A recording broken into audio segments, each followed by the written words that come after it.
Yeah, I figured that Black Myth Wukong was going to be an unoptimized mess. We are talking about Unreal Engine 5, an engine that was clearly built for the next generation of hardware, and not the current one. But I do love how some PlayStation fanboys were hyping this up as the highest rated PlayStation 5 exclusive. Yeah, that's right. Like I said last video, they thought they could count it as a PlayStation 5 exclusive because it's not going to be on Xbox Day 1. Which sucks because that meant the game was cursed. Everything settled. Everything settled. It's true.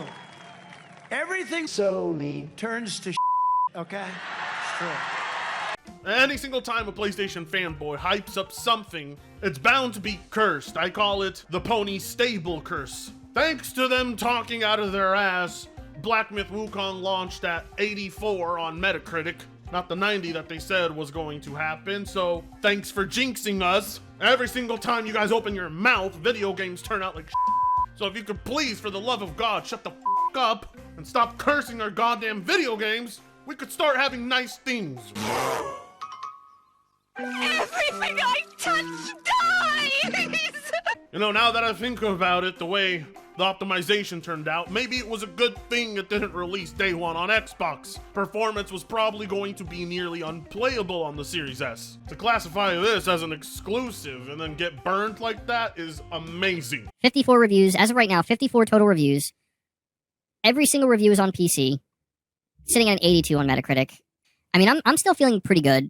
I'm a little bit worried still about the lack of PS5 reviews. I'm going to be paying very close attention over the next couple days to see if we get some PS5 reviews. Grady says he wants to see some PS5 reviews. I do too, because it's interesting. 2 out of the 3 reviews we read cited some problems with performance on PC. So it sounds like the optimization might not be great on PC. Some people are going to struggle. So it's a coin flip, I would say right now. It's definitely a coin flip where the PS5 version is either going to be more optimized, better optimized, or it's going to be even worse. I'm hoping it's better, obviously, because that's where I want to play it. But PlayStation fanboys are not our subject today. Today, our subject are the tired gaming journalists who have been in this industry for far too long, writing stupid articles for far too long, making a living off this for far too long. Why? Well, because if you give these soy latte sipping sissies enough time, eventually they're gonna start inserting their politics into their reviews. And I'm not talking about just talking about their politics, I mean actually critiquing and scoring the game based on their politics. And they're not exactly subtle about it either. Black Myth Wukong review. The Souls-like action hype train is a little off the rails. Cinematic masterpiece with poor performance. Combat is engaging and addictive. Black Myth Wukong does not make use of its environment. Boss arenas are equally shallow. Environmental choices don't work out. Enemy and boss encounters are thrilling but repetitive. Design and choreography of boss fights largely lacks inclusion and representation. There is no queers. There are no blacks. Where are the rainbow flags? Oh, you got me, ScreenRant. I was like, whoa, they're actually listing off some pretty legit criticisms, and then all of a sudden, boom, there it is. You begin to wonder how exactly is a game designed around Chinese mythology supposed to be inclusive and representative? You know, they didn't have fat, obese, trans people in wheelchairs during this time. They also didn't have, what are they called? The black non-binary woman. Yeah, those. They didn't have any of those. Which is most likely exactly what these gaming journalists expect. They actually expect there to be full-on African Americans and trans people and all sorts of alphabet mafia folks in Chinese mythos, which would not make sense, geographically speaking and historically speaking. So why would it even be a criticism in the first place? The lack of diversity and inclusivity resonates with the misogynistic comments reported to have been made by developers which express disdain for women playing their games. Although Black Myth Wukong does have truly enjoyable moments, the underlying feeling that women aren't welcome in this world felt present throughout my gameplay experience. Shut up and take my money. Editor's note. The author's name has been removed for their safety. Each and every single time, huh? Just say a woman wrote it, for the love of God. We understand. You are terminally offended. The things people say affects your perception of media, clouds your judgment. You are not a trustworthy critic. The political overtones throughout this entire review make it blatantly obvious. I mean, you're not hiding it, but you are hiding that you wrote it. That's the best part. You're basically giving the game an unfair chance, and you know it. You know you'll be criticized for doing that, and you don't want to face criticism. You want to be able to speak your mind without ever having to answer for it. Another note, the studio behind Black Myth Wukong Game Science has previously been accused of fostering a toxic environment for its workers. The 2023 allegations included sexualized comments against women, misogyny, phobia.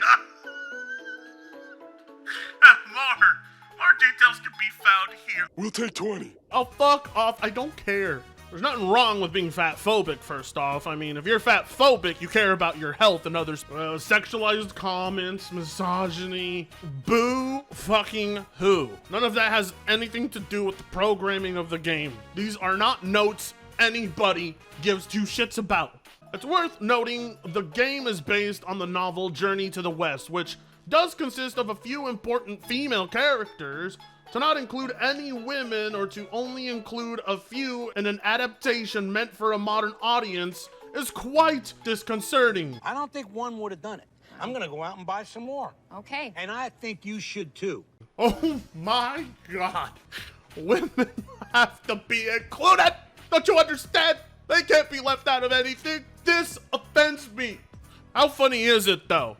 This is an adaptation of mythology where liberties were taken by the male developers. Now they get to see what that's like, because every other adaptation I've ever seen, the same exact crowd is justifying things like Yasuke being a samurai, and all they tell you is, well, it's an adaptation. Who cares? Well, that's my answer back at them. This is an adaptation.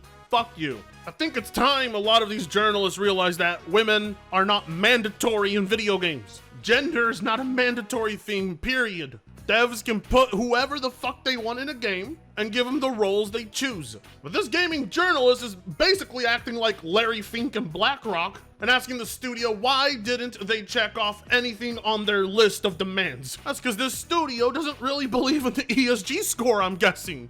They don't have to answer to anyone. And that pisses them off because these goddamn journalists want their video games to be a representation of San Francisco and Los Angeles. While this doesn't take away from the exhilaration and fun of boss fights themselves, women fans of Souls-like games may have a different perspective, especially given that, according to reports, the developers also suggested that women aren't capable of enjoying or being skilled at these types of games. Goddamn, okay, you know what? I'm buying 5 copies now. I don't get it, ScreenRant. What are you trying to do here? You're trying to sell me on the game? I mean, I've already been sold, but if you want to sell me on buying more copies, I will gladly do that. Is this the next Hogwarts Legacy? Another mid-game succeeding thanks to you guys and your stupid-ass articles? I mean, are you working in collaboration with the studio secretly? Is this a plot against gamers to get them emotionally invested in buying products because some company paid you to intentionally write a shitty article on them? Because oftentimes I feel it is that way. This always backfires on them. They never learn. Now everybody wants to know what Black Myth Wukong is, and it's going to be thanks to ScreenRant, because I guarantee you we're gonna have like a fucking 1,000 mid-ass right-wing content creators covering this exact article. Hell, I bet you anything there's already 50 videos on it. That's how fast this shit works. And the only thing that happens is your publication is damaged and the game you're trying to bring down succeeds. The opposite effect always takes place. They never fucking learn. They want this. They want people constantly making fun of them. To dock points in a game because it doesn't have women. It's not the first time any journalist has done that, and it won't be the last. But this is so unprofessional. How this doesn't discredit ScreenRant and other companies stop sending them review codes is beyond me. Why would you ever want someone who cannot emotionally contain their political ideologies writing shit about you like this? To hand out review codes to the terminally offended is like handing over nuclear missile codes to Kamala. But good job, ScreenRant. Congratulate yourselves. Pat yourselves on the back. Telling gamers there's no women in a video game is basically marketing the game for free. You fucking idiots. Good job. This is this generation's version of too much water. But in other news, as I said before, the PC performance isn't the best for Black Myth Wukong, which is troubling because only PC reviews are out. Nothing on PS5 reviews, which has brought great concern to a lot of people who have already pre-ordered the game. Nice boys. It does my heart good to con a couple of Class A suckaroonies like those two.